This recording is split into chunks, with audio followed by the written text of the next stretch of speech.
Najua dunia mara nyingi imewatambua masingle mothers, wale ambao wanalea watoto wao peke yao, na kila mtu ana historia yake.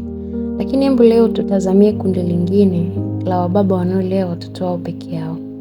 Ni kweli jamii mara nyingi inaangazia zaidi changamoto za kina mama walio peke yao, lakini kuna kundi la kina baba walio peke yao pia, ambao wanapambana kimya kimya wakilea watoto wao, huku wakikabiliana na shinikizo la kijamii ambalo haliwapi hata nafasi ya kutosha kuonekana.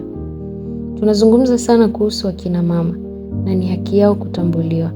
Lakini leo nataka kuzungumza na yule mwanaume ambaye anaamka asubuhi na kuandaa chai na kwenda kazini, haijalishi ni kazi gani anayoifanya, huku akifikiria mahitaji ya watoto wake. Yule baba ambaye amekuwa mama na baba kwa wakati mmoja. Dunia mara nyingi inadhani mwanaume hawezi kulea kwa upendo au hawezi kuonyesha hisia, lakini naona ile juhudi unayoiweka kuwaficha watoto wako maumivu ulionayo. Naona uchovu ulionao machoni pako, ukijaribu kuwa imara wakati moyo wako nao una majeraha mengi. Kuwa baba peke yako si ishara ya kufeli, bali ni ishara ya ujasiri wa hali ya juu. Asante kwa kutokimbia majukumu yako.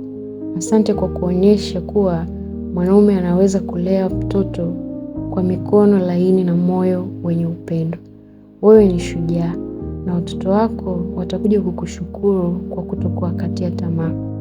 Kama yupo shujaa wa kimya kimya unayemjua, mtumie ujumbe leo. Mwambie ni kiasi gani unatambua juhudi zake na pia unazithamini.